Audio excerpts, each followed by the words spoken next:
Numbers for the school. The number is right. Did you go to the game? Oh, okay. We call the meeting to order at about 7:02 p.m. And I left all my stuff. If you please join me in the pledge of allegiance. Pledge allegiance to the flag of the United States of America and to the republic for which it stands, one nation, under God, indivisible, with liberty and justice for all. Thank you all. Before I forget, just pass along one bit of information. I said there is a public hearing on Wednesday at the middle school at 7 o'clock on the bridge in the traffic rerouting. So if you'd like to attend that meeting, you're welcome to be at the middle school at 7 o'clock. Item number 3 is public comment. Would there be public comment this evening? Yes. Kim Gilbert, 62 Ross Hill Road. I have a question about the Connecticut Conference of Municipalities. Who represents the town of Putnam for the CCM? I do. You do? So you go to the meetings? I go to the meetings when I can, Kim.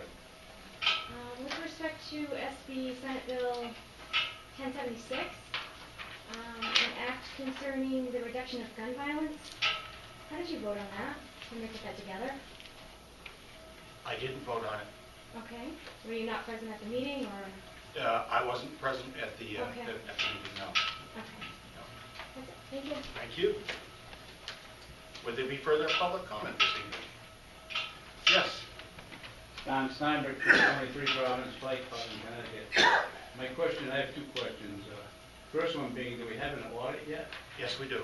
Okay, thank you. And the second one is, on the back of this, it says revised budgets will be available tonight at the meeting. Which meeting is that for? Which meeting will that be? On the agenda, that was just for the selectmen, so we didn't know the weight of the budget. Oh, okay. But we do have a revised budget in our possession this evening. Okay, thank you. Further public comment? Thank you all.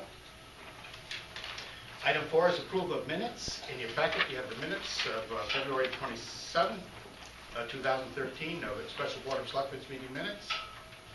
Motion to your pleasure. Motion to approve is presented. And a motion. Do I have a second? I'd like to make a change in there. Yes. John, go ahead. On, I'm not sure, page 3 of 6, it says Selectman Alman made a motion to reconvene the Board of Selectmen meeting at 7:48, seconded by Deputy Mayor Smith. Wait, Did I get a permission, a raise? these are the ones from Oh, the no, this is the 27th? special meeting for the this budget. is the other. Yeah. This is the second one. Yeah, okay. yeah. You got a promotion. I was going to say, when did this happen? Substantial. So wait, are we looking at February 27th or March 4th? It's, February 27th. Okay. March 4th is the one. Right, I'm you're mentioning. talking I'm about. the wrong one. I have a motion and a second. Further discussion? All those in favor, say aye. Aye. Those opposed, so carried. Now, John, we have March 4th Board of That's Selectmen the one. minutes. Page 3. I want to be definitely together. I just like to have that changed. That's the only thing I can find. Where was that? And I, Page 3 of 6, top of the page. You do get it right. That's numbered. I don't want the jobs to be. It was a second, Mike, it was your second. there was no first, so we did a motion. No motion. There was a motion. No, there was no. Then I'll make a motion to approve the March 4th. No, actually I have another change. It needs to. You second it? You need a second. Second. On page 4, in the center of the page, my motion was to discuss it in executive session. Other than that, I made it, and Barney's got a second. What line? This is in the middle of page 4, Selectman Lasko. Is it what letter or number? There is no letter. Oh, old business, new business? Page 4, new business, B2, Thank you. but it's in the center of page 4. Yep. Further updates, changes? Do I have a motion? I have a motion. Do I have a second on the motion? Second. Yeah, I have a motion and a second to accept the minutes as adjusted. Further discussion? All those in favor say aye. Aye. Those opposed, so carried.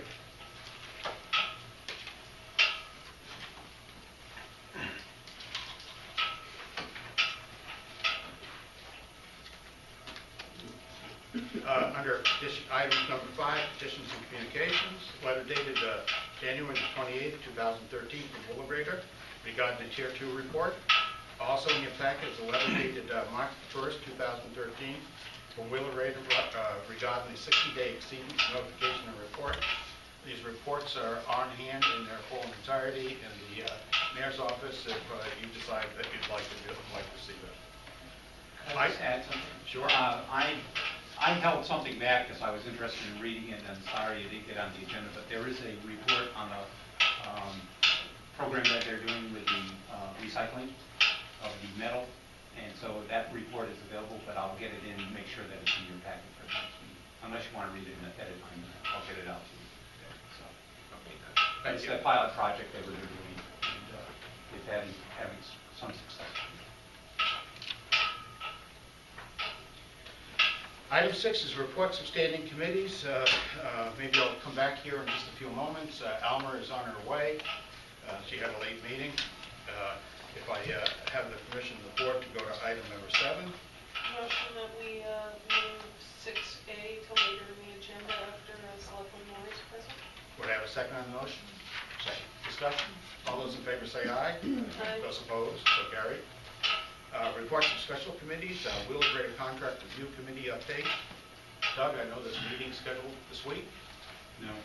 Is there a meeting? Nothing No. yet. Nothing yet. Nothing yet. We're waiting to hear back based on the draft proposal that has been put together between the parties, but it has to go through a vetting process at Wheelabrator, so it has to go through chain of command.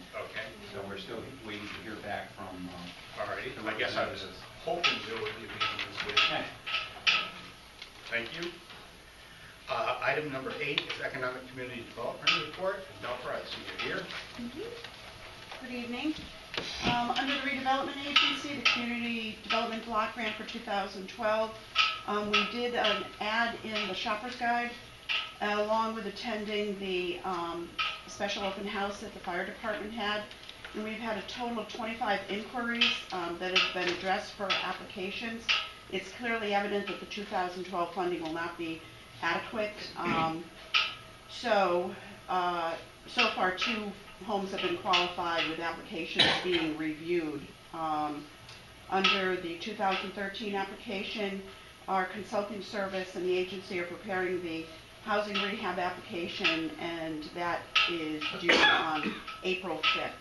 That application was for $400,000. At the last meeting, you signed on to the resolution. Under Economic and Community Development, the Municipal Brownfield Pilot Program, hazardous material testing continues at the Cargill Falls Complex with some delays because of the snowstorms. Environmental tests will determine the remediation process and timeline. SHPO, the State Historic Preservation Office, has been out and toured the buildings, and they are making a determination to the consulting firm for the Dodd Library submittal for historic reference. That will get us on the State Historic Register, and because of that designation, we're also going under the National Register. And the next priority is for the flood certification, and we will be discussing whether to go with a brownfield waiver certification for minor activities, or whether the DEP will mandate that we go with a full flood management certification. 88 Main Street facade, when you received this report, we had not awarded the bid yet, but that has been awarded to James Rose Construction in Pomfret, which happened to be the lowest bidder, and the lowest qualified bidder. They have the bonding in place and gave it to us in a timely manner. Once construction is started, that project will be completed in 4 to 5 months. Under the Palo property, preliminary budget and scope of work has been drafted and sent to the project manager at DEEP for proposed environmental cleanup and demolition.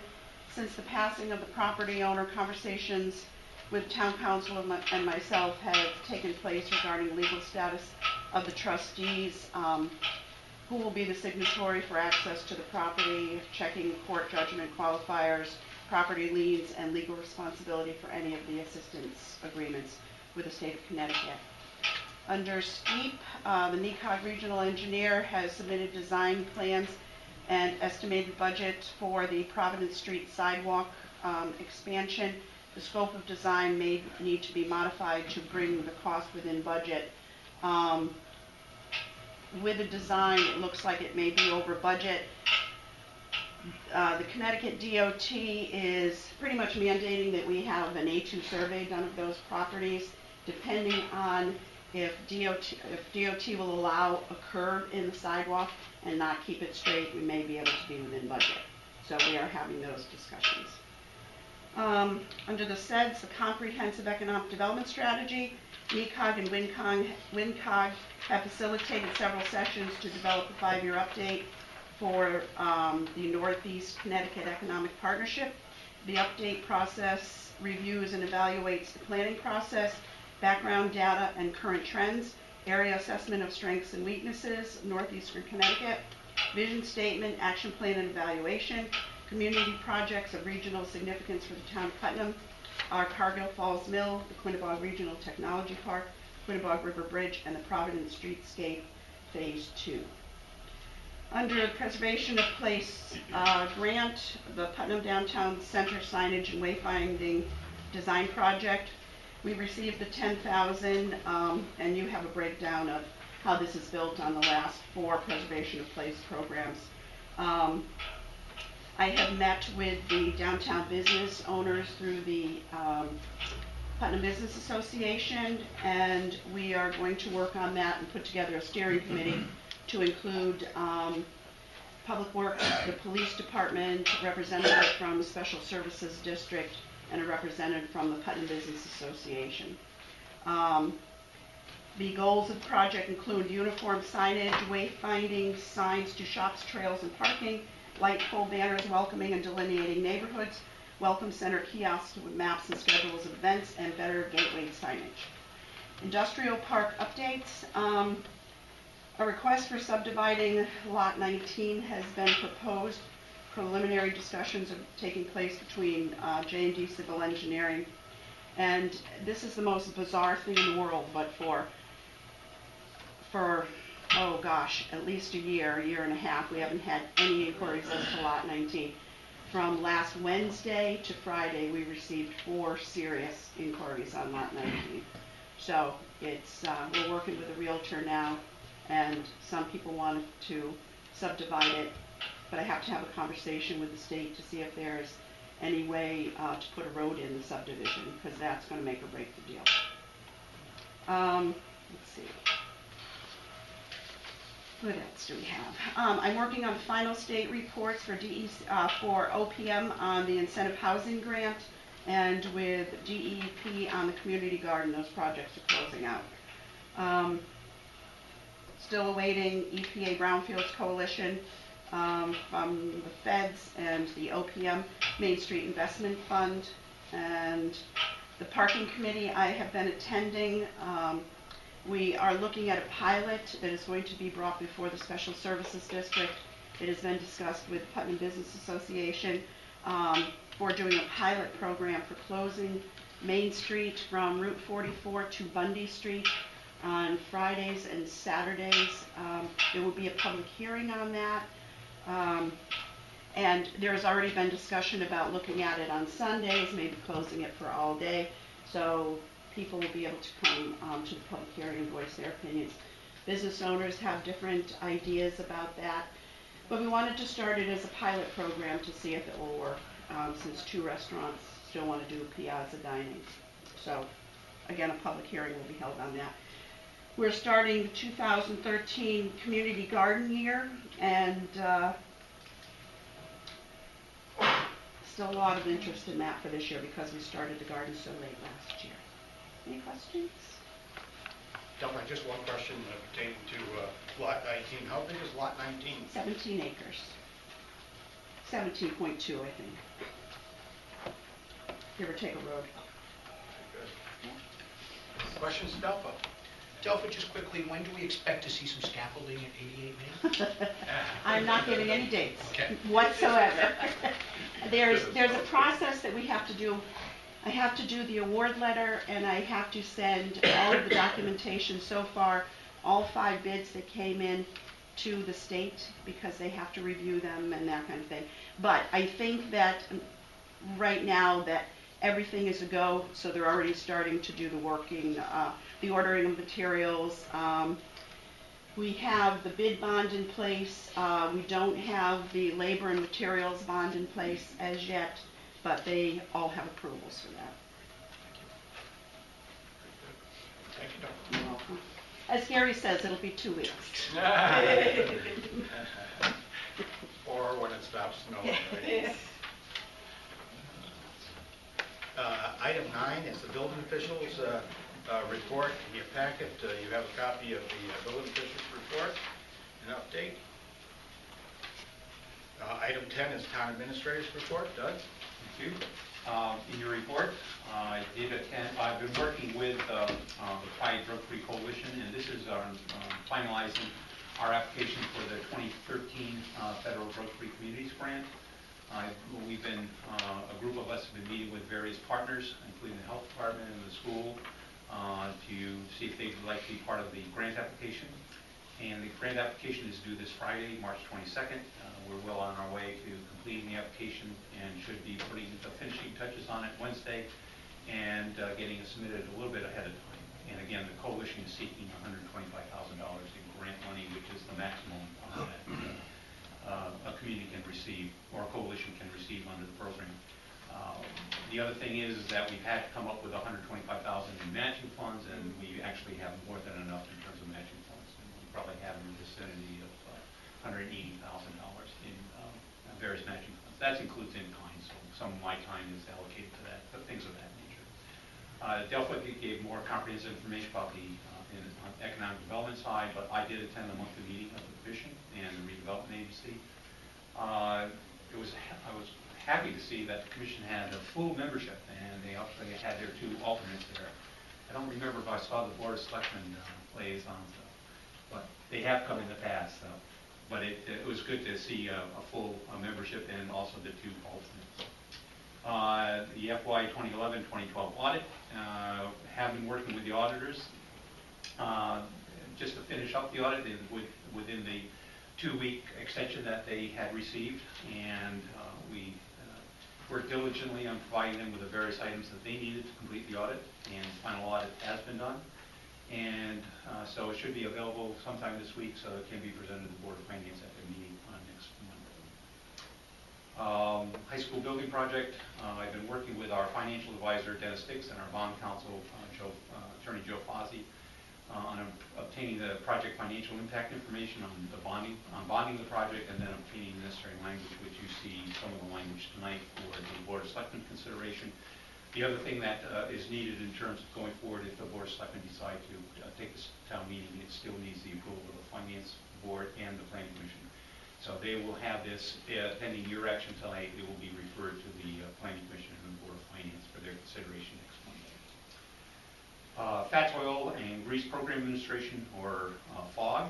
I decided to have a meeting because we initially had sent out back in this fall a letter to all, I think there's in the vicinity of 60 food establishments that are potentially fall under the fat, oil, and grease state permitting process.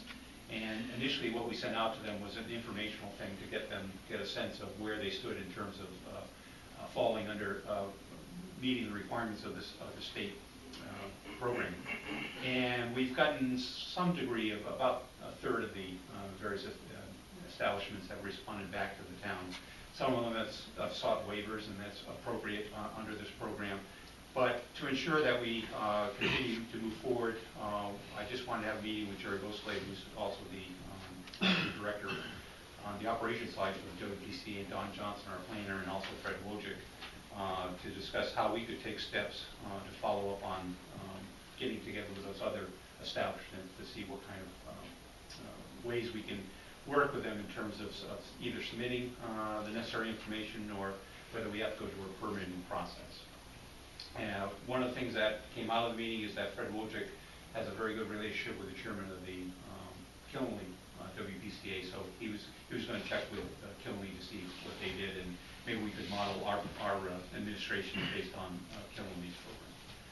Wellness program, I'm happy to say that we're back up and running with a wellness program. Both the town and Board of Education have jointly reinitiated the committee. And one of the things that prompted this was we have been asked to be included with a partnering with the Dade Kimball Hospital wellness efforts.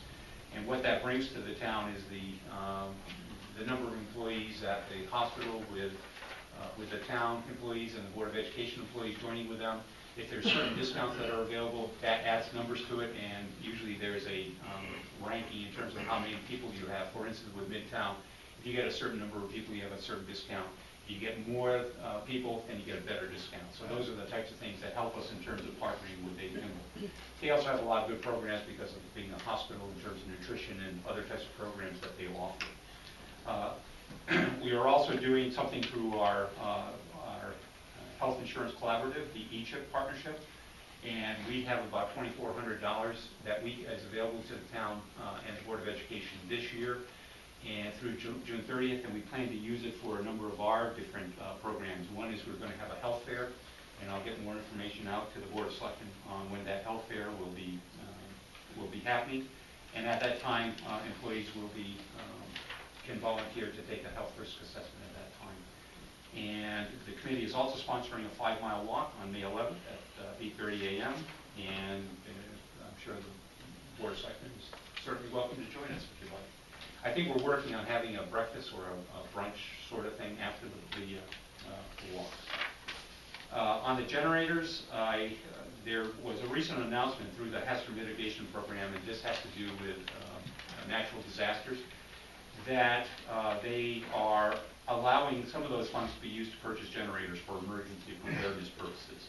And we have always wanted to get a bigger generator for our Emergency Operations Center because the generator they have can't, if the power goes out, it can't fully operate the center, including the heat.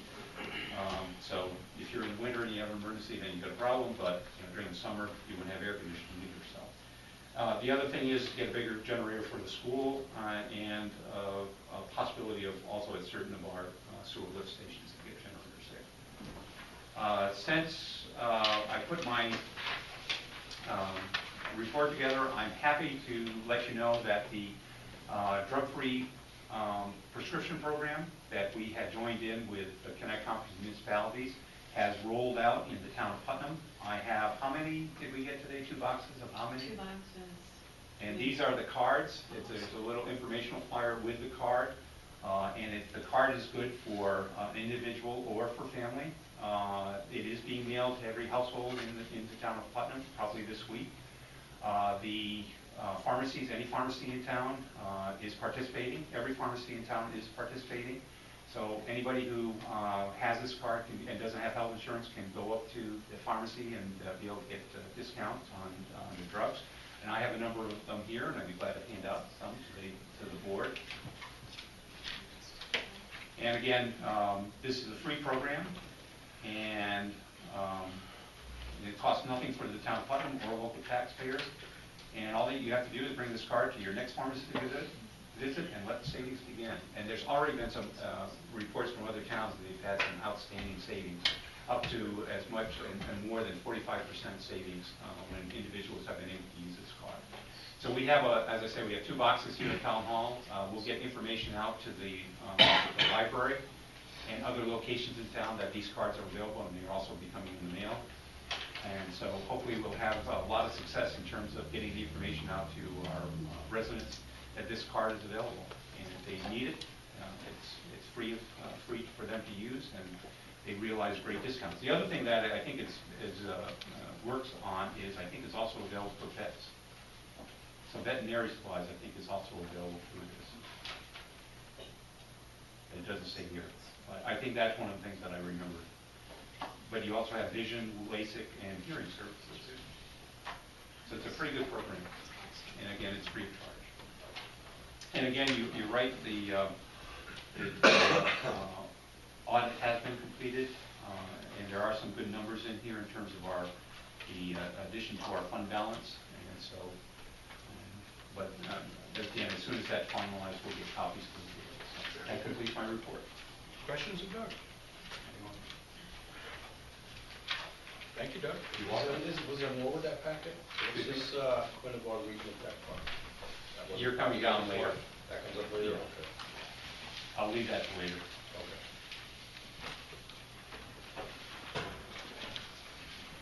Thank you, Doug. Item 11 is unfinished business.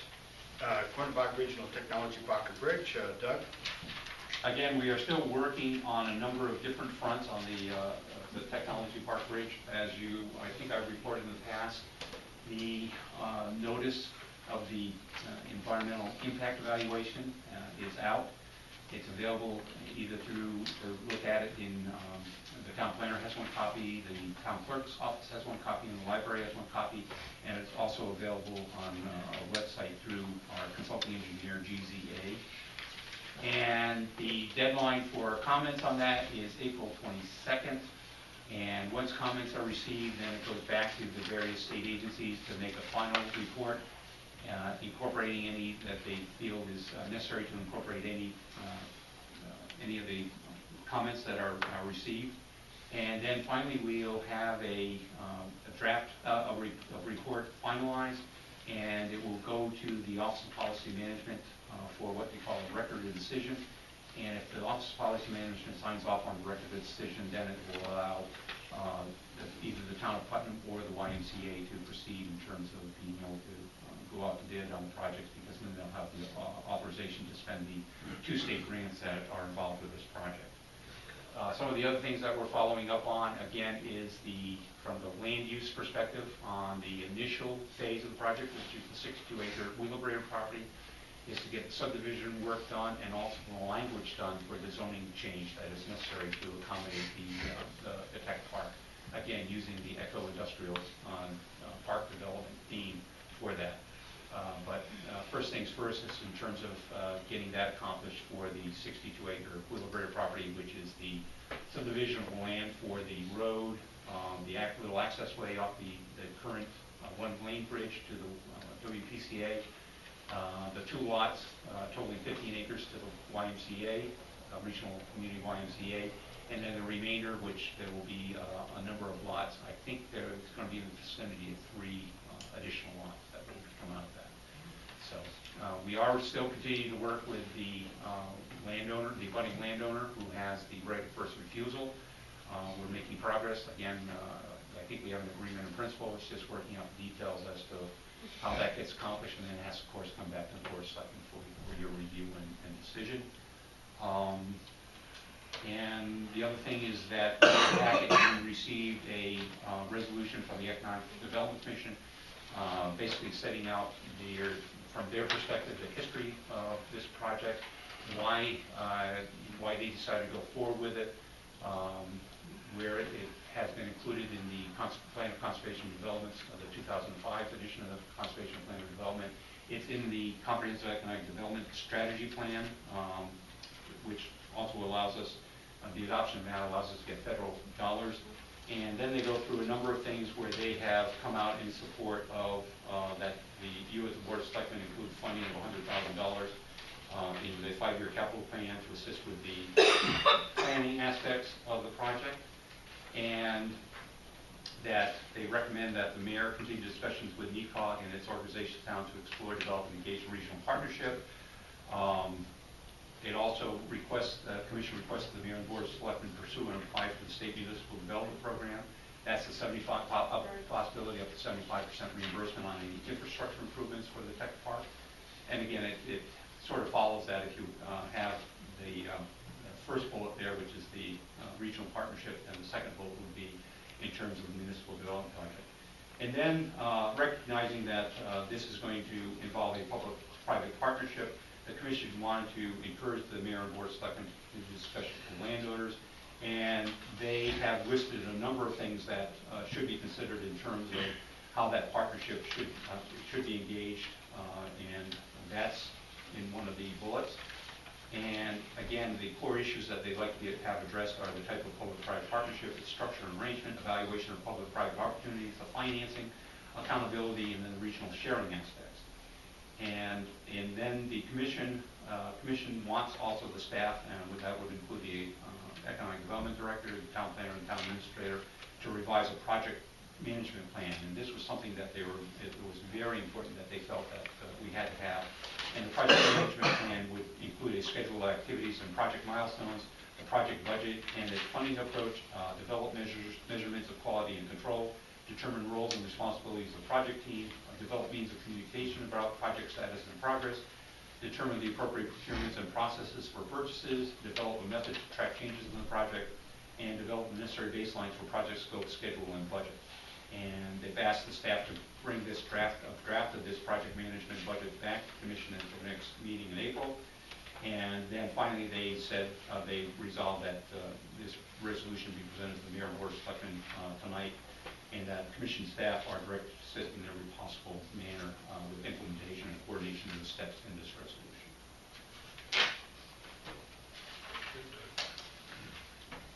Questions? Anyone questions? When you mentioned the acquisition of the land, when you make this deal with whoever you're making the deal with, does that have to go back to front of town people? No, this has to come back to the Board of Selectmen. Even though it's not the original thing that they voted on?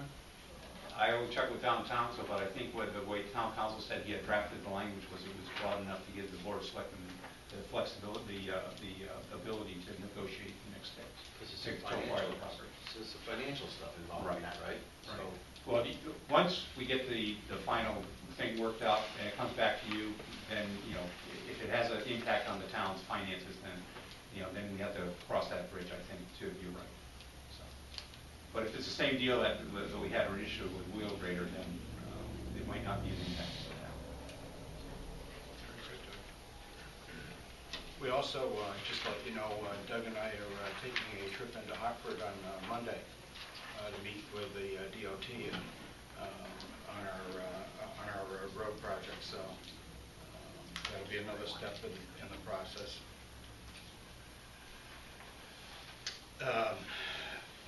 Item B, appointment of finance director.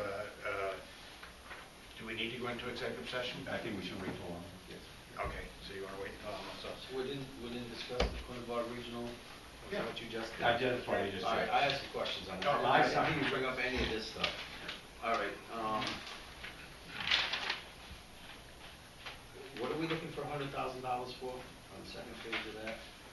Recommend that the Second Board of Selectmen include funding. This is planning work that's necessary to go forward with the second phase, which is basically the remainder of the land for the subdivision, the utility placements, the work that's necessary in terms of doing the construction of the roads. There's also some money in there for, that's approximately $66,000, the planning. We got a budget figure from one of our engineering firms that came up with a figure of about $66,000 to get that accomplished for the subdivisions, the survey work, and that type of thing. Again, the reason that the $100,000 is in there is that's just to have a placeholder for us to be able to get out. It might not mean a complete expenditure of town funds for the $100,000, but it also allows us to, once we have it in a 5-year capital plan, to get a capital improvement plan. It also allows us to go forward to seek state funding to help us with that, those types of funds.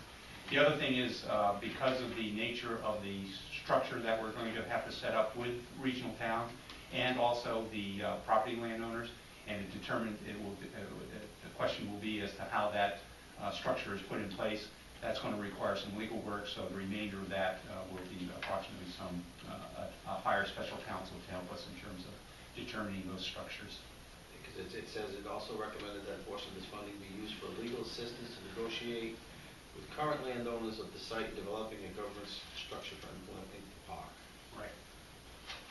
Are any of these private landowners going to have any stake in this, putting any money into it? That's what will have to be determined. I also, capitalizing on the regional clusters of business, e.g. plastics, sustainable tech business, agriculture, and sustainable green energy, and green and organic consumer products. What's green energy? Green energy is solar products, anything of that nature. Not wind necessarily, but it could mean the industries that make green products, which are solar panels and things of that nature. Biodiesel? No, it's not incorporated in that. So. Not that there wouldn't be a proposal that brought forward, but For instance, one of the things that we might find out is because of what happens with this pilot project at Wheelabrator, that could bring in some industries that would be involved in recycling, and it might be a fit for us in terms of the technology. I'm mostly concerned about the generating plant that they wanted to put in the other park. Is there any chance they can try to put that down here? I don't know. I can't see in the future, so I don't know. I don't know what's in the zoning regs. I haven't seen the zoning regs on that. And then when it comes to the zoning regs, you want to change that property from agricultural to industrial, right? Yes. When that property is changed to industrial, is the whole piece getting done? The whole project Yes. going to be switched at once? Yes. Will taxes come in as industrial property No. immediately? No, not until they change over to the actual, the use. The use. Right. And you're talking like 265 acres of property, we won't be getting that type of tax off. Not until it gets used as the We put industrial. millions of dollars worth of roads in. Well, that has to be all determined, we're still early in the stage here, and that's why we have to go forward in terms of these types of negotiations. Because, I mean, we're gonna be spending taxpayer dollars to put those roads in on private property. And we're not gonna see any benefits from it until someone actually gets on that property and starts leasing it. Just like what would be in any Well, other project. hopefully, again, that's a question of whether it's going to be leased or Yeah, but operated. you're talking a big project here, and you're talking private property. Any other project we've done in this town, the town owns the land. This is a full different animal. All right, thank you, Doug. You're welcome. Further questions? Thank you, Doug. You're welcome.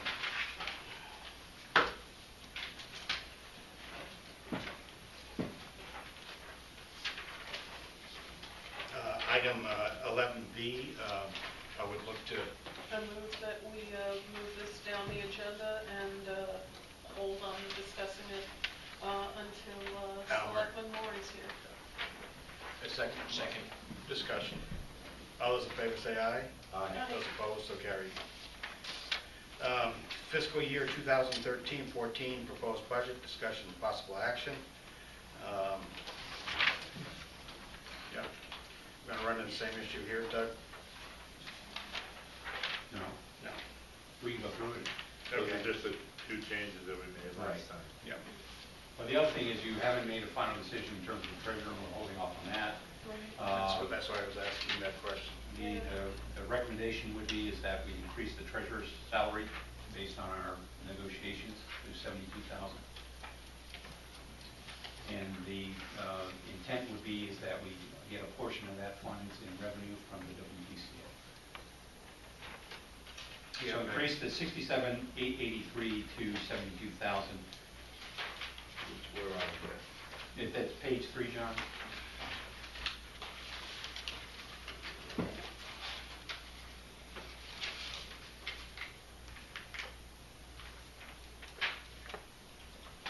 You're going from, So you, sorry. you're going from 113 to what? Are you talking payroll? Well, whatever the difference is between 72,000 and 67,883, so it's about $4,000. A little bit more than $4,000. On the bottom, John, if you look where it says treasurer, assistant treasurer, 2013, right below. Oh, you're going to 72. Going to 72,000 even now, So that's approximately what, 4,000? about 4,000.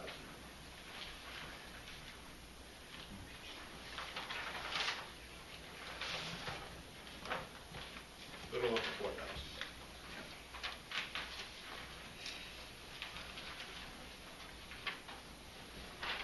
So we need a motion to that effect, Doug, at this point? And then we'll approve this line item because everything else has been approved. Very good. So I need a motion to increase the treasurer's salary from 67,883 to 72,000. I have a motion on the floor. So moved. A motion, do I have a second? Second. A motion and a second, discussion. All those in favor say aye. Aye. Those opposed? Nay. So carried. Okay, next item is... Doug, do I have to approve the treasurer's? Oh, I'm sorry, yes. Yep. I'm sorry. I need a motion on the floor to accept the treasurer's proposed budget. So moved? And a second? Second. I have a motion and a second, discussion. All those in favor say aye. Aye. Those opposed? So carried. The next one is the probate court.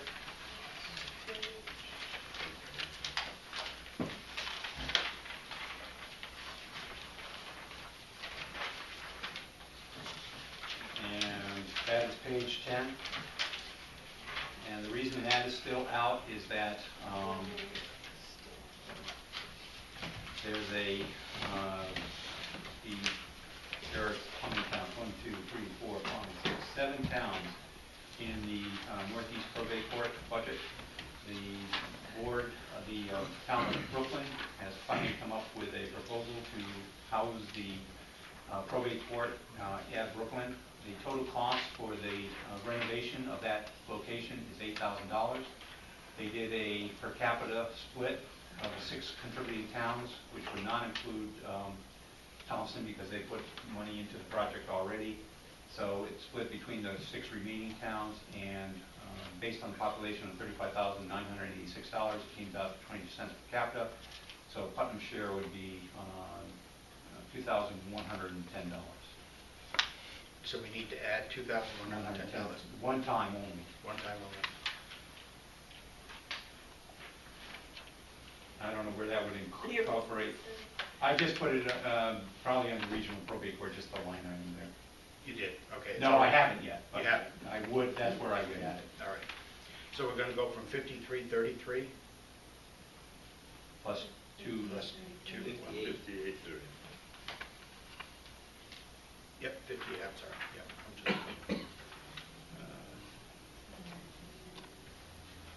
say a little louder.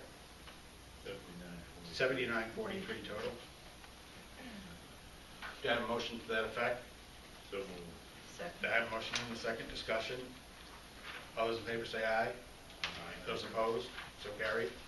Need a motion to accept the probate court's budget proposal at 7943. Second. A motion in the second discussion.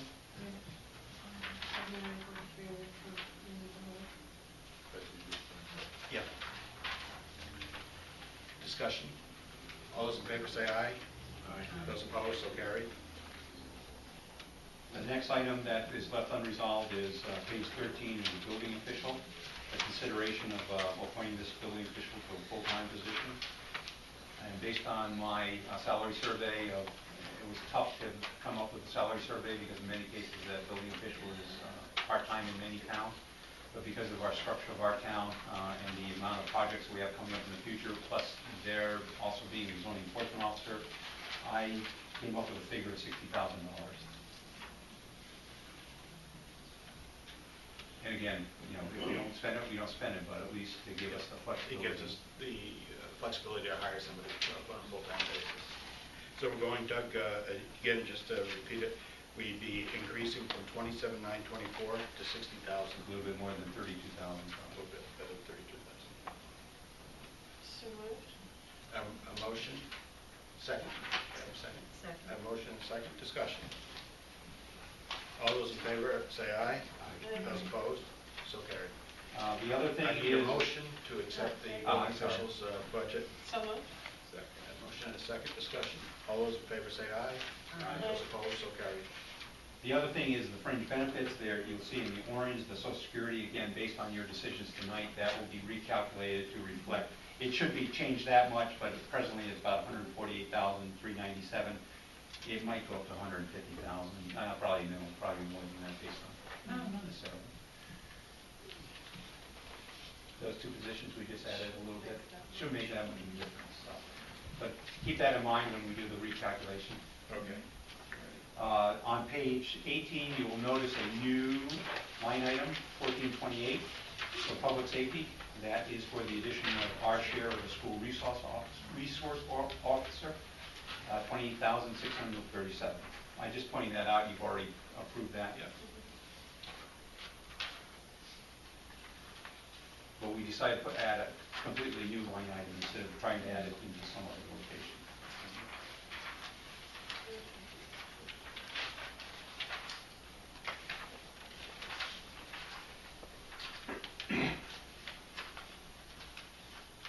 Denise, I think that completes it. Except for revenue. Excuse me? We didn't do anything on revenue. No, we're not going to do anything with it until the state budget gets considered, and the other thing is that if you want to make any decisions on capital items for the Board of Education, page 34.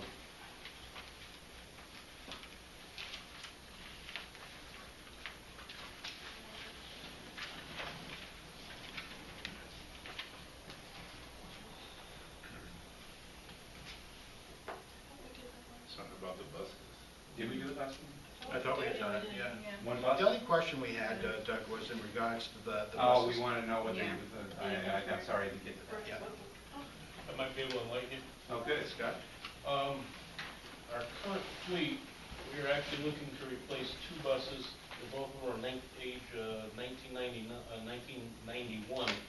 Bus number 6 and bus number 7. Bus number 6 has 200 and something thousand. I'll give you the, I happen to have the thing right on my iPad here.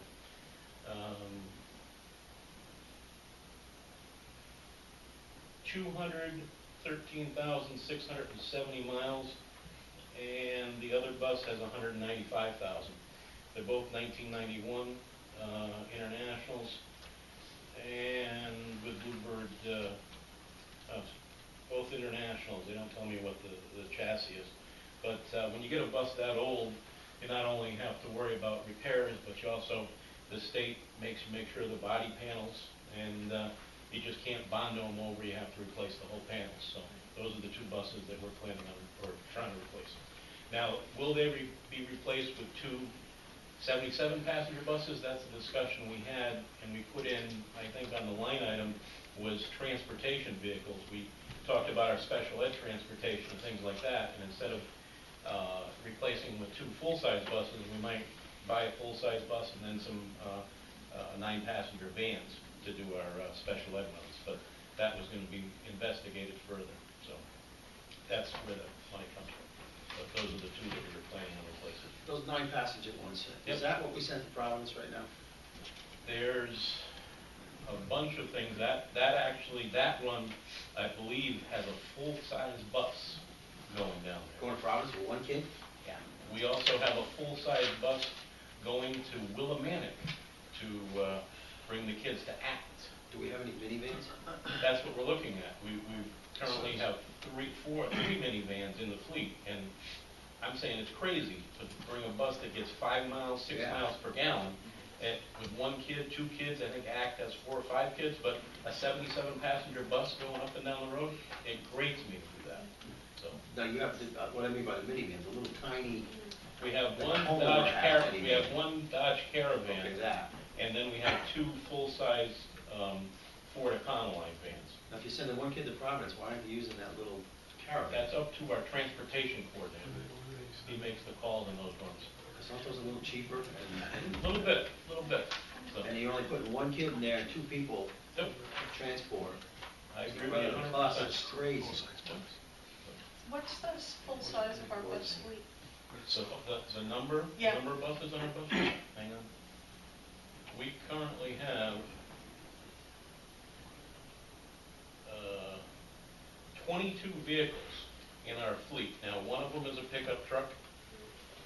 We actually have, 3 Econoline vans, 150s, and we have a Caravan. So you take 1, 2, 3, 4, 5 off of that, so 22 minus 5, 17. Full size. Now, some of our buses are full-size. The shorter buses. Let's see. We have a 26-passenger bus number 3 that has wheelchair accessibility, and then the rest of them vary from 65 to 77 passengers. And we also have bus number 10, which is a 29-passenger, a shorter bus. The rest of them are 65 to 77. How many people can you put in one of those caravans for students, for special The ed? Caravan is 7, and the Econolines are 8 passengers. Shouldn't you get some more caravans if you That's want what those we're looking at. caravans? That's what my suggestion was. A lot cheaper. Instead of driving a full-size bus down the road, Right. why not drive some vans? There's determinations on what the configuration is depending on whether it's gotta be handicap, Right, right. vehicle, If it has a whatnot. wheelchair, you don't- Caravan's not the best for handicap, where an Econoline would be a better vehicle because of the full chassis to put in. Yeah. The mechanisms, the lift mechanisms. How many kids in wheelchairs you got going? It's not just wheelchairs, it's high needs children. We're talking special needs children, where you may have to have, some kind of special seating apparatus for them. You also, because they can't hold their heads up, they can't, also you gotta send other people with them. So it might be one student, but there could be 3 people in the bus to control the person or to be there. It's not always just one. Every situation's different, and the one bus that goes to Providence Sky, I think they use the 26 passenger, the 3 bus. But to give you an idea, the last. And there's 5 kids that go. The last 2012 Econoline van we bought was $21,024. The last 2 new buses that we bought were $81,104. So it was different.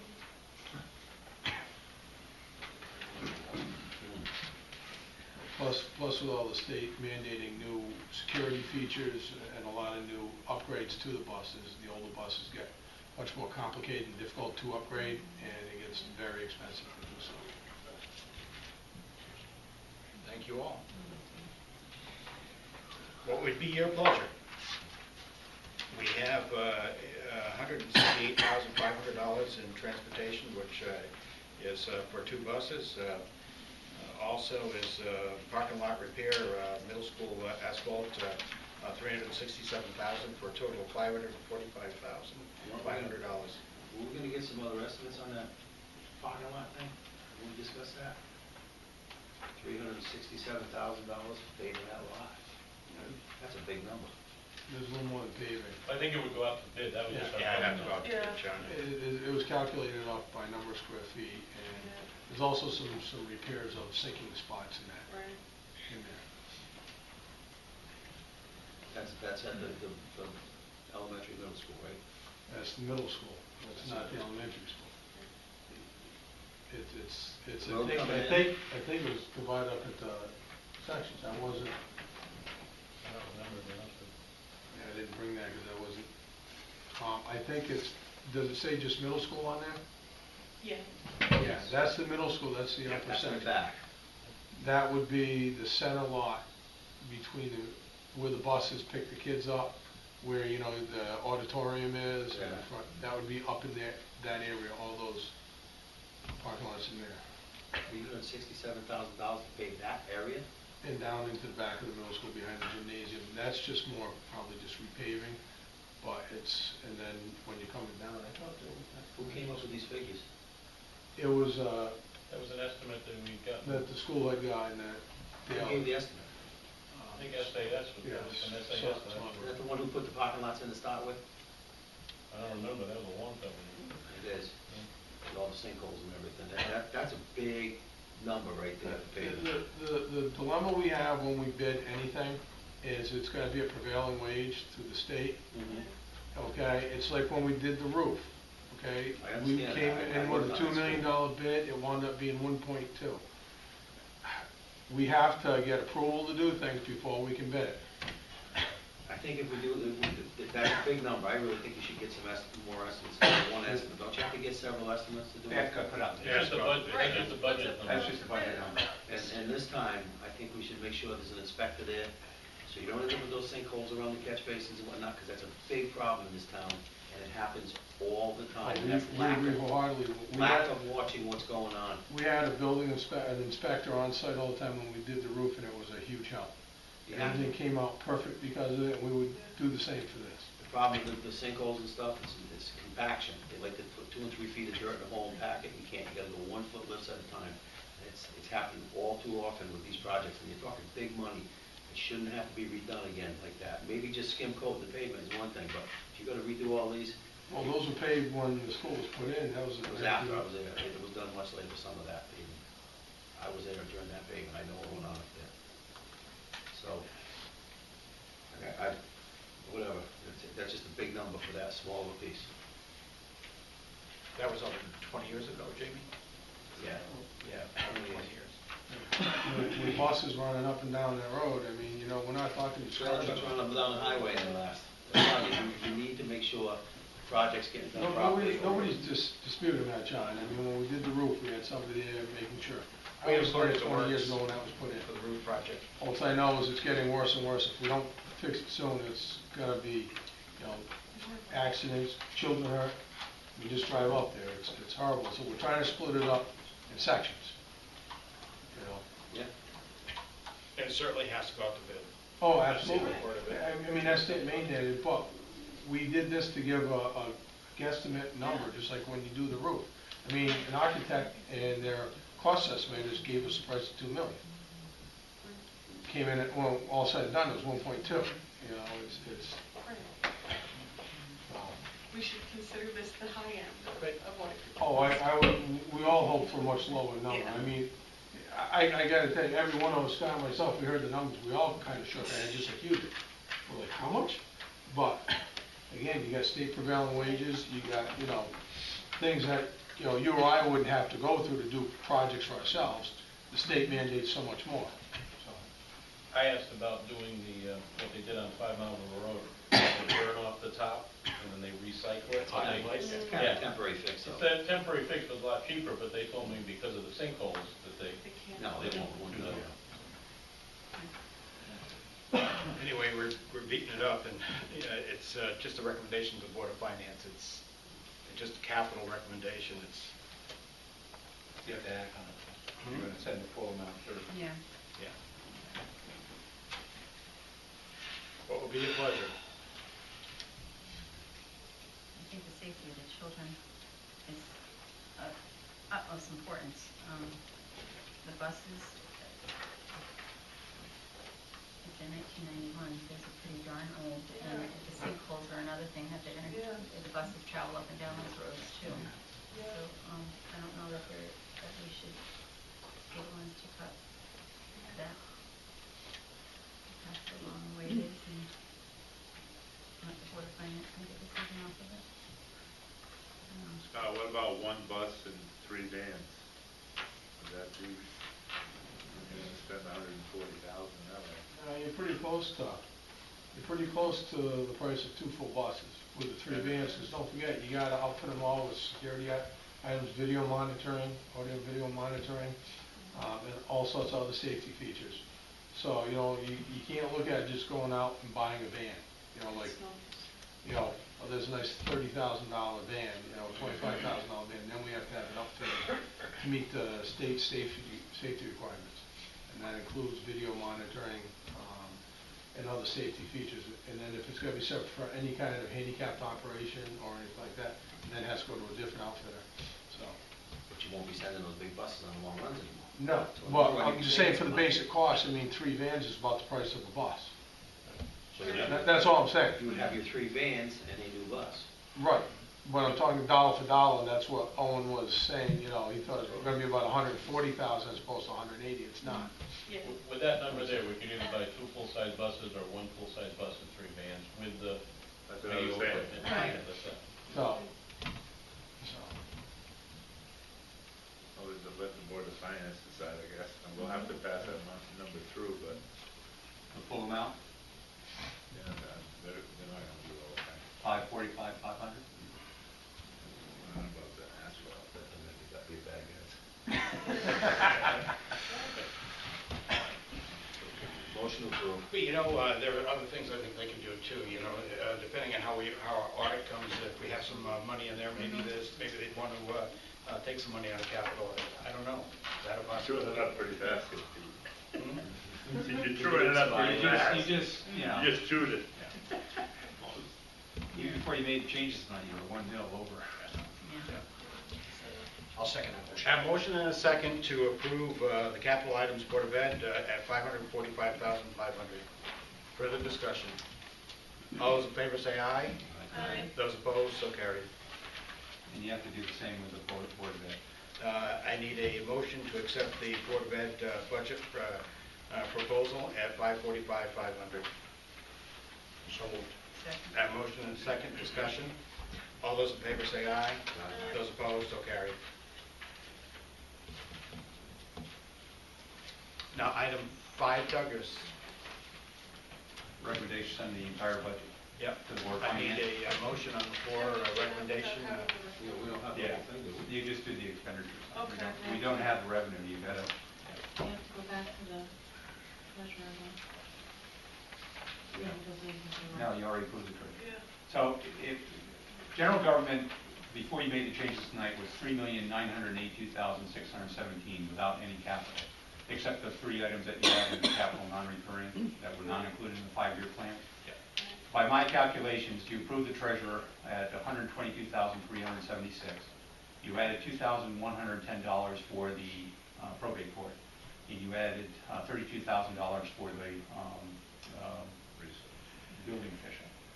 So if my calculations are right, you increased that almost $4 million figure by $156,486. Is somebody checking me on this? And so I came up with a total of $4,139,103. Say that number again for me. $4,139,103.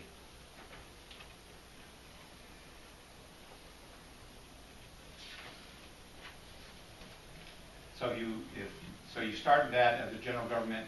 You add the capital items, which is $895,500, and that gives you a total general government budget, whatever the two of those totals are. You already made the adjustments for the Board of Selectmen tonight. The library is $447,979. You just approved the Board of Ed capital as requested from the Board of Ed of $545,000. And the Board of Education is $16,759,911. 16 million, yep. Without these other changes tonight, that figure had been $22,086,007. So the difference between without the changes tonight and what had been approved last year was $21,403,283. So the difference between those two is $682,724, but you added considerably to that.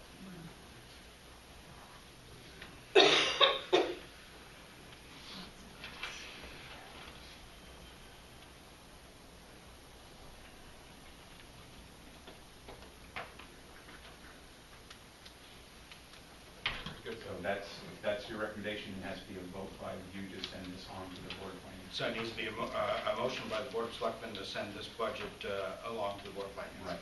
What does that mean in the mill increase? That would probably be It's over 1, right? so about 2.5 mil, about 2 1/4 mil, at our current mill rate. But don't forget, you're going to have a little bit extra based on the grand list. And as the mayor said, there is an increase based on the fund balance. But if you want to, if your policy is to maintain a certain number of 1 month or so, even with the increase, you only have about a month and 1.4 months available to you based on the audit. With any of these projects that are coming up, like the school and this? Well, the school won't hit you until 2016. Even bonding it? Yeah. You temporary borrow it once they get this construction. The temporary borrowing is about 1%. The bonding doesn't come into place until after you finish the job, right? That's correct.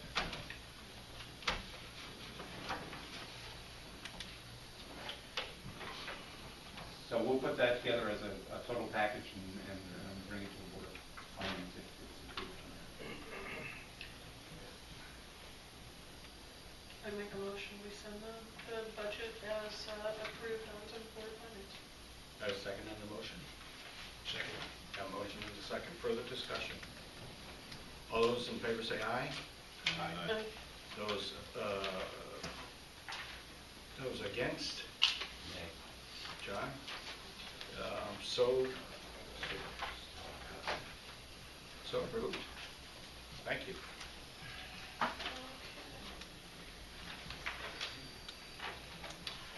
Before I go into new business, we work back to item 6A, seeing that we have Alma here to begin with. Alma, we're under reports of standing committees, if you could give us an update. Sure. Travication is our next project. Doug and I are going to sit and coordinate when we can actually sit down and make, get a meeting together for the, committee. We've just gotta check with him and see how far along we are with Attorney St. Ange. Light ordinance, do we have a date? I remember seeing the date come over. Did we find a date? April 15th. Okay, so that one's ready to go. And we need to vote on that one. You need to vote to set that time Okay. at 7:30 at the Putnam Middle School auditorium. We'll probably have to change the venue for the selectmen's too, so that have to be a motion. Okay. Okay. Do you want to do it all again? Do it now? Why don't you do the, yeah, do it all together. Okay. Why don't you do it together? So moved.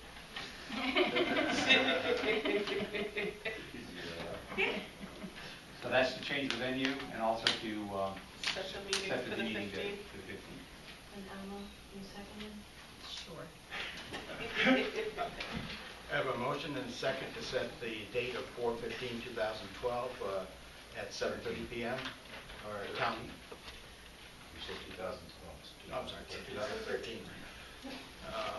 At 7:30 at the middle school for the ordinance on the, to review the blight ordinance. Further discussion? All those in favor say aye. Aye. Those opposed, so carried. And MS4? Right Once after. we get everything else done, I'll be glad to move on to that. So, we're getting there. Thank you, Alma. You're welcome. We're going to go to item, unfinished business, item 11B, appointment of finance director, Alma. You want to do that at the end? You want to, we need to go into executive session then? Yeah. Okay, all right. Then I'll move that. Hold that. That will continue. So the sheet I gave you doesn't have everything. Oh, okay. I'll cover it. Under item 12, new business, A, to consider and act upon a resolution appropriating $36,610,000 for the renovation and expansion of Putnam High School. And in your packet, you do have a copy of the resolution.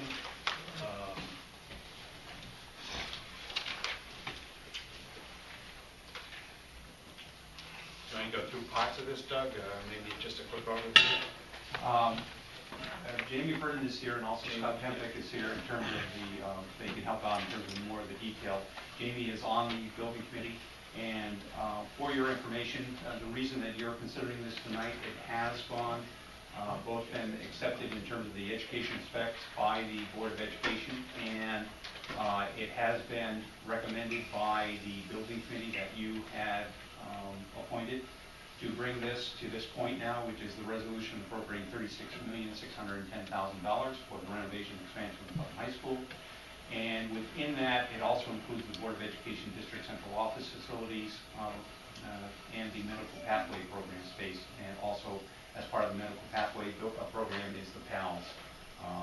The $36.6 million is made of different components. The renovated is new with the addition of the gymnasium. That reimbursement rate comes in at the 73.21%. The central office relocation would come in at approximately half of that reimbursement rate.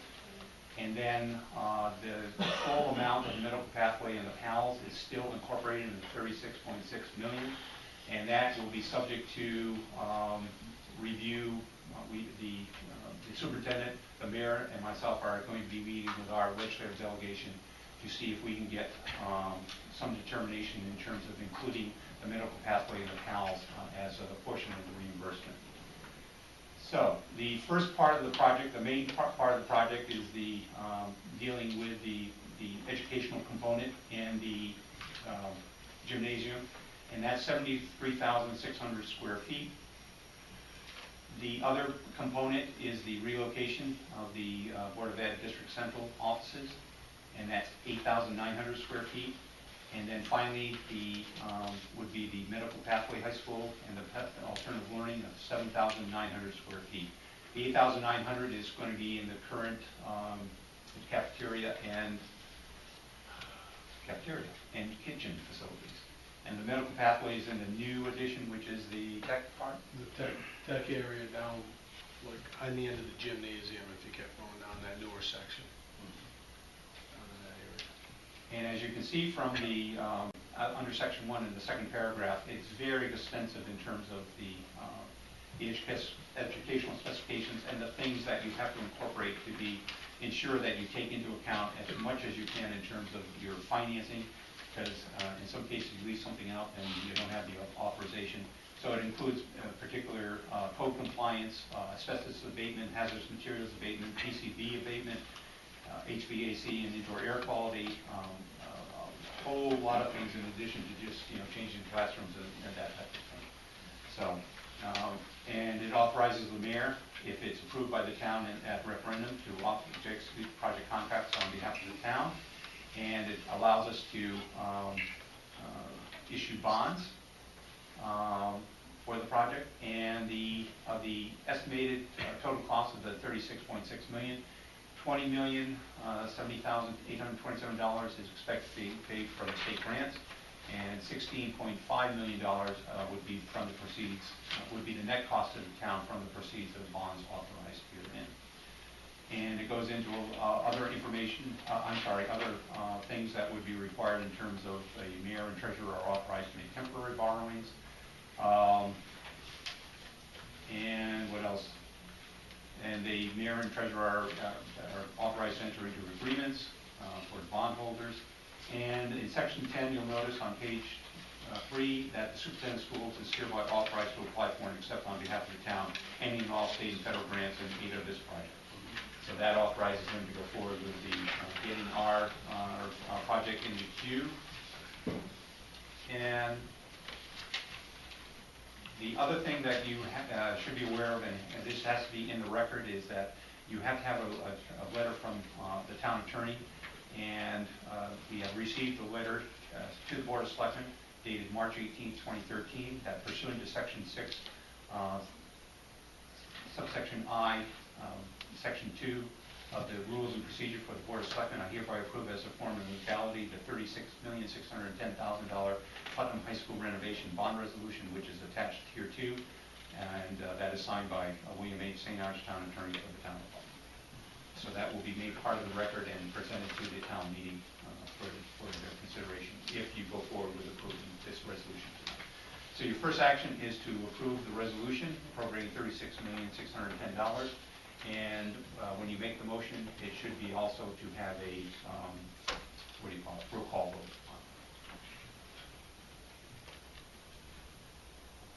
Is that? I know you two are pretty good. You guys have anything to add to that? I know that you've talked to me a little bit in regards to the pricing that's been put on the project and your feelings in regards to we're hopeful that it comes in much less than... Well, there's a lot of factors when this price was put together. Obviously, it's put together by the project, the DRA who is handling the project for us. They have cost estimators. There's a lot of things. First of all, it's very conservative, and it has to, because we can't come back and ask for more. We can always come back and ask you for less if we don't need it all, just like the roof. But when you don't know if you have PCBs or whatnot in the school, a lot of the asbestos has already been abated, but there's still things that you don't know. There's a lot of unseen. Also, when they calculated the prices of renovate the Board of Ed area, the PALS area, according to the state of Connecticut, by a number of students, we only need about 71 to 73,000 square feet. If we want just by that, we'd have to demolition the cafeteria and the newer section of the building down the technology area. We'd have to just tear it down, or completely close it off and not be able to use it, which also is kind of a foolish thing. So when they put the pricing together for this, it was for each as a standalone project. Anybody who's done any bidding, when you're bidding them all together, there's a lot of overlapping materials, a lot of overlapping labor, so therefore we feel we can get the bid down, as well as they were extremely conservative in some of the remediation of areas, because again, you don't know. The newer section obviously is in much better shape than the rest of the school, so we don't feel that the bid's gonna come in, we don't feel it's gonna cost the town 16.5 million. But you have to be prepared for worst-case scenario. And that's what this is. You know, going through the schools, they've looked at the schools, we have a pretty good idea of what's in there, what's not in there. Again, state law mandates, this is how we do it. We can't bid first. It's a horrible setup. You wish you could bid first, you wish you could do certain things first, but you can't. We have to have the town approval for it first, so. As I said the other night in my presentation to you, you have over $2 million as a contingency in there, and you have over $2 million for the hazardous The PCB alone. abatement. So there's a lot, you know, you look at that big number of 16.5, but then when you really drill down into it, we're confident it's gonna come in less. But There's neither PCB. one of us can tell you how much less. Yeah, PCB comes usually from windows, the caulking from windows, and it leaches into the cement. I tell you, we're trying to wonder what PCBs was. It's in a caulking that they use, especially in colder weather when windows are put in. It could leach chemicals into the masonry. Then you have to dig back the masonry until you get to a clean spot, and then rebuild. A lot of the windows have already been replaced. There's a cafeteria area that was built after they used it. The section where the old shop used to be, that's now the technology, that was built way after. So there's areas of the school that aren't really going to be susceptible to it. The old main portion is going to be the biggest. Again, we're looking at tearing the gym down and putting up a proper gymnasium. So again, there's, you know, we're not seeing that I can't fathom needing all that money. But it has to be there just in case. Just for your information, there are various financing scenarios. The first one would be a straight 20-year on the full $16.5 million high school. If you went that way, where the principal would remain the same through the 20 years, that would be $825,000 per year at 2%. We're conservatively using 3% as our interest rate. The interest rate starts out high in the initial period of time.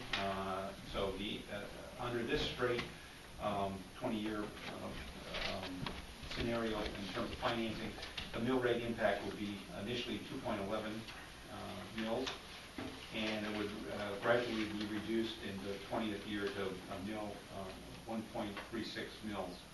There's another scenario where you do more in terms of upfronting the permanent financing, where you would have less principal paid initially, where you would have a mill rate impact of 1.13, but that would only hold for about 3 years of the overall financing, and then it would go up once you have the full financing in place to a mill rate impact of 2.13, and that would be in the 4th year. And then there would be a reduction in the mill rate in the year 20 down to 0.6.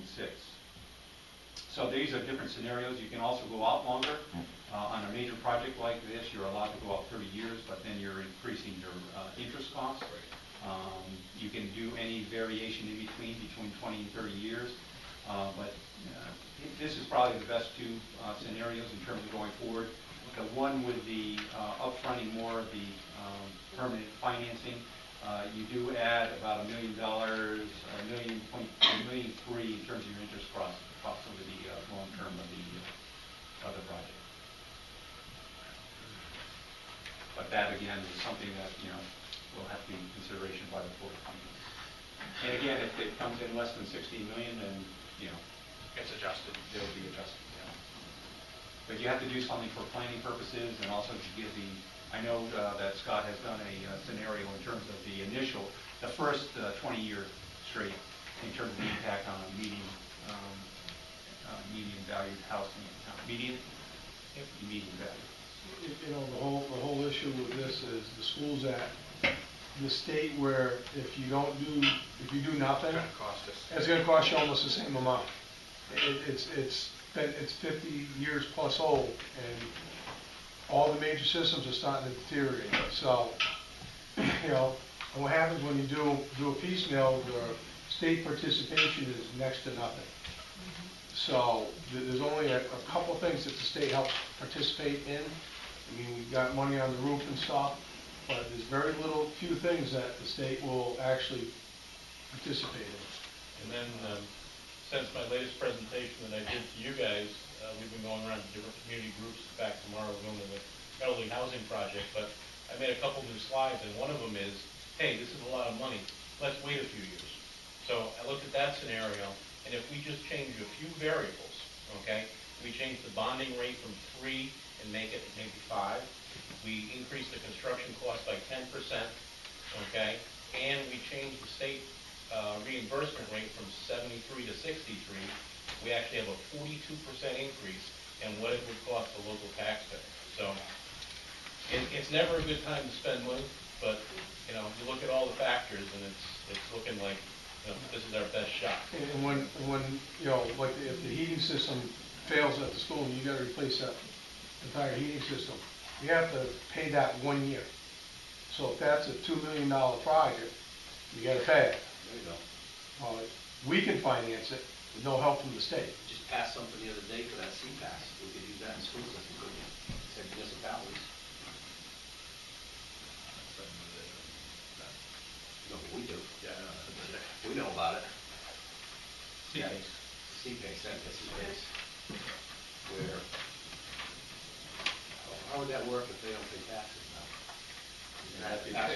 You finance over a period of time, that's all. So we're It still it just gives you a financing alternative. yeah. So we're still financing.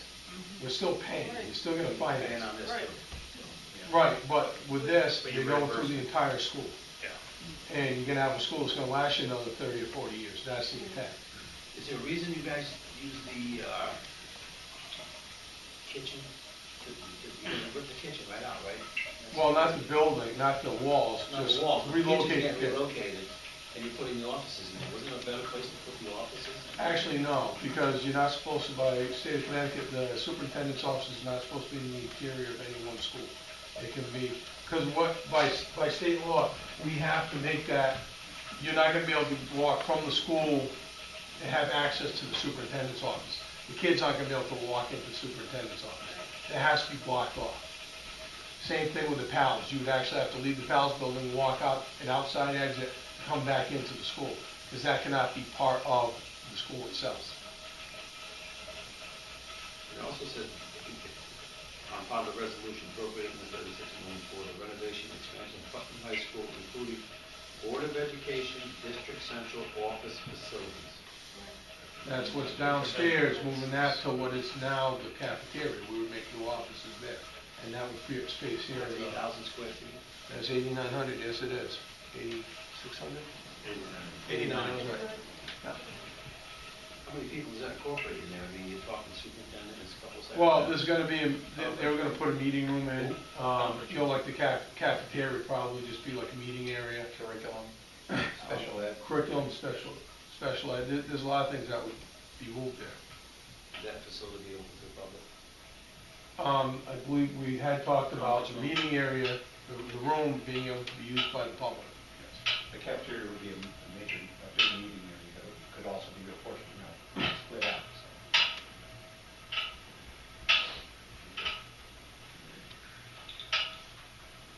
So the first part, Doug, that we need to do, we need to act You're moving upon. on the resolution appropriating 36,610,000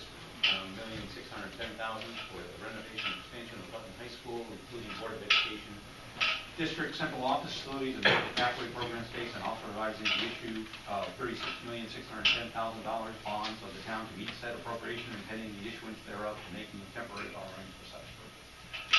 Just so it's on the record.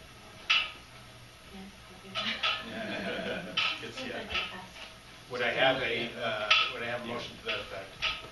So moved. Would I have a second? I have a motion and a second. Further discussion? Need a roll call. Renee? Aye. Aye. Aye. Chuck? Aye. Aye.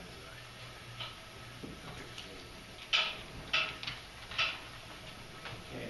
Item B is to consider and act upon a resolution providing for a special town meeting and referendum vote at a adjourned town meeting, action required. And I saw two dates in here, Doug. Yes, the first date is the April special town meeting for April 9th at 7 p.m. to consider and act on the resolution that you just passed. And then to go from the town meeting adjourned to referendum of April 23rd, 2013, between the hours of 6 a.m. and 8 p.m. at the usual polling places. And the wording of said referendum shall state the question to be voted upon and the ballot label with respect thereto as follows. Question 1.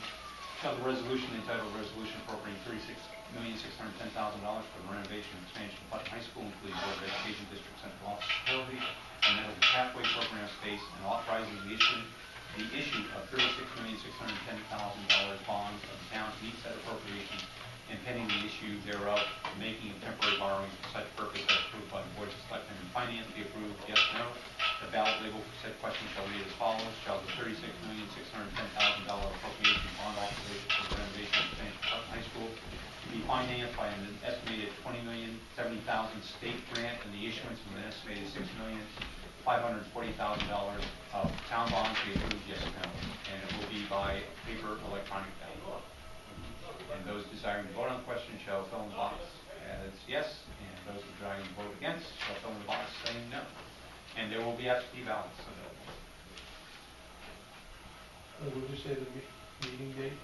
April 9th. Scott, that's when you're gonna present everything that you have. Yes. So you need a motion for that? I need a motion for that. And I need a roll call vote on it. Motion, do I have a motion? Owen, do I have a second? Second. A motion and a second, further discussion.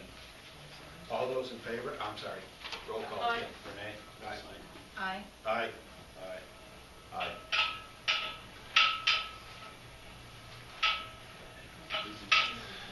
Thank you.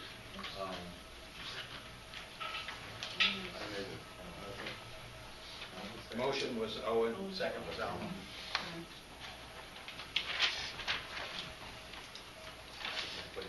Can we make motion to refer this to Board of Finance and Planning Commission?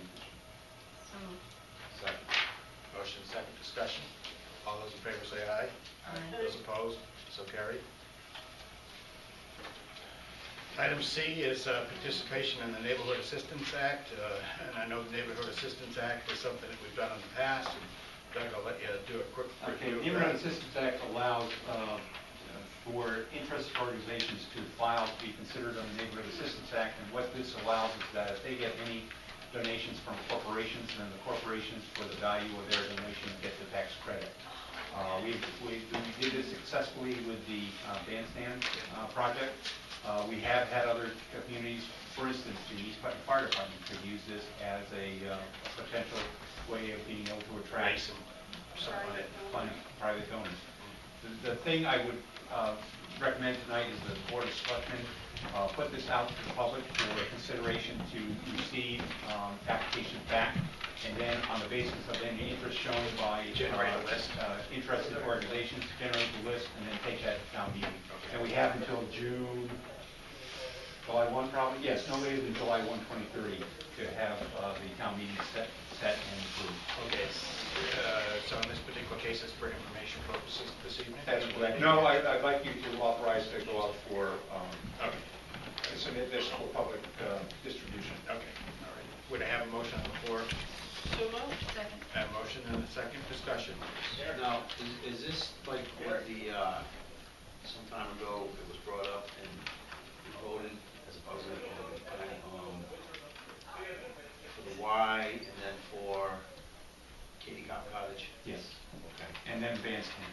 Is there any chance we could make those, anytime that the town votes on it in a meeting, each application voted independently? I think you can set the call. Because you lumped them together last time, Yeah. and Katie Cop lost out. Yeah. Okay. Yeah. Yeah, Okay. if they can. Yeah, we can do that. I think we can do that as part of the. Yeah, it'll be interesting to see what we come up with as far as the list goes. Oh, yeah, that's what I mean, you could end up with a bunch of stuff, so. Yeah, you could end up with a Lump bunch of them, stuff. you get- Yeah, yeah. Very good. All those in favor say aye. Aye. Those opposed, so carried. Consideration, item D is consideration and approval of resolution for an emergency contingency plan for elections as recommended by the Register of Voters. And I did talk to Doug this afternoon about that. And I think what we've elected to do is we're going to follow the guidelines of the state of Connecticut. Is there anything further we need to do? No, the Secretary of State's office had to come up with emergency contingency plans for elections. And in some cases, towns have decided, we might not necessarily want to go by the model regulations that are approved by the Secretary of State. And in order to accomplish that, you had to have it done by a certain date, actually April 1st. So in talking with both the registrar and also our town clerk, we thought just on the outside chance that there was some consideration of adopting something other than the Secretary of State's model regulations that requires a resolution approved by the Board of Selectmen acting as a legislative body, that we would at least have it on the agenda, and if we had to meet any deadlines, then we would have been well within the requirements to adopt a plan.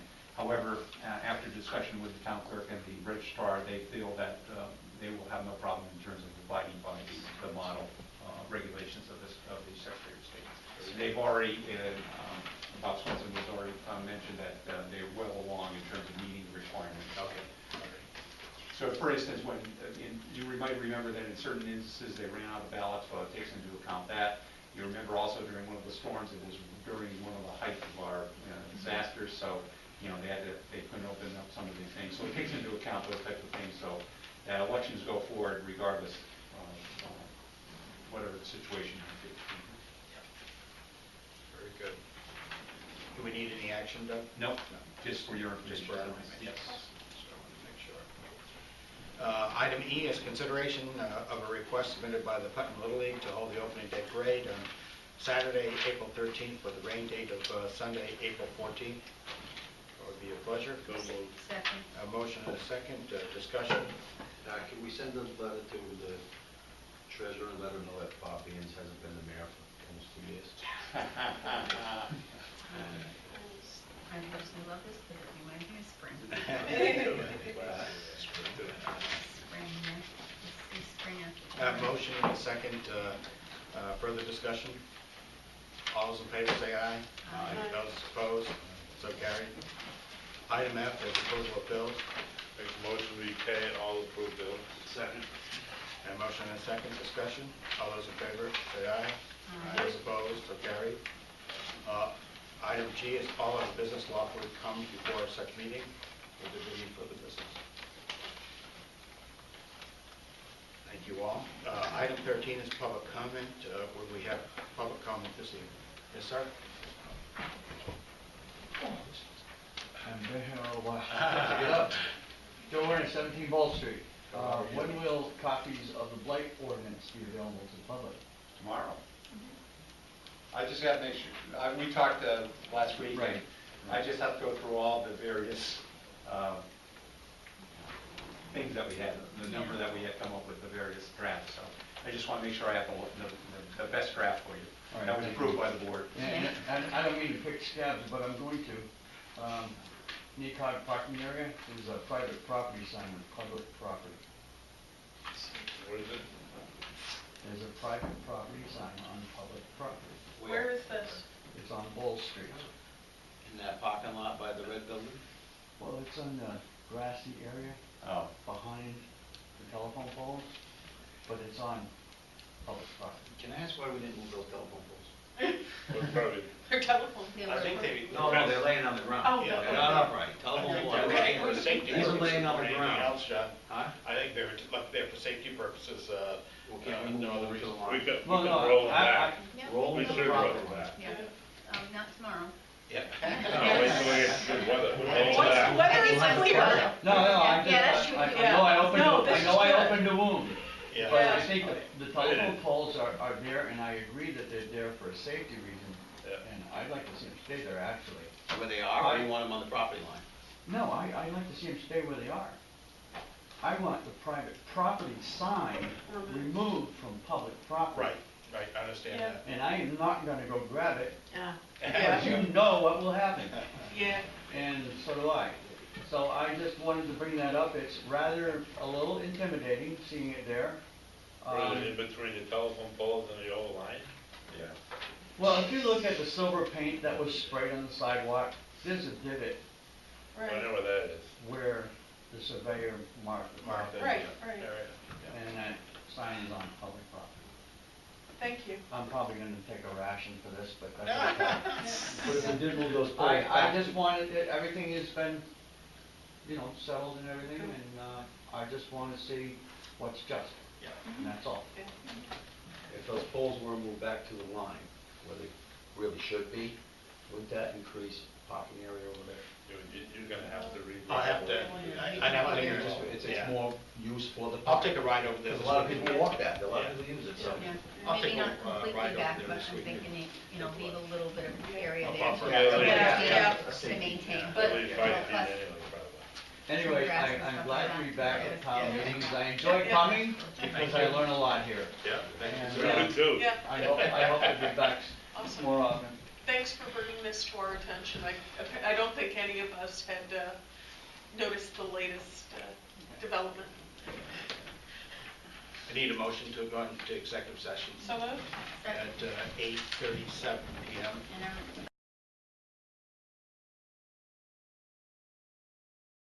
Go back into regular session at 8:48. No votes were taken. Thank you. So we're back in regular session on item 11B. Elmer, item 11B, would you like to make an announcement? Sure. And what announcement should I be, now that I put my agenda away, make sure I make it properly. I would, Treasurer, finance treasurer / treasurer. whatever the, what is, The by finance charter, director / as treasurer. treasurer, by charter, finance Finance director, / treasurer, after, how do I wanna put it to make it sound so professional? After the committee has, narrowed down our search, we have made an offer, is that formally what I can say? That's correct. To Sandra Savoy to become the next treasurer / finance director of the town of Putnam. With that being said, we need a motion on the floor from the Board of Selectmen. Board of Selectmen to approve that, appoint that person to that position. So moved. Second. Motion second, discussion. All those in favor say aye.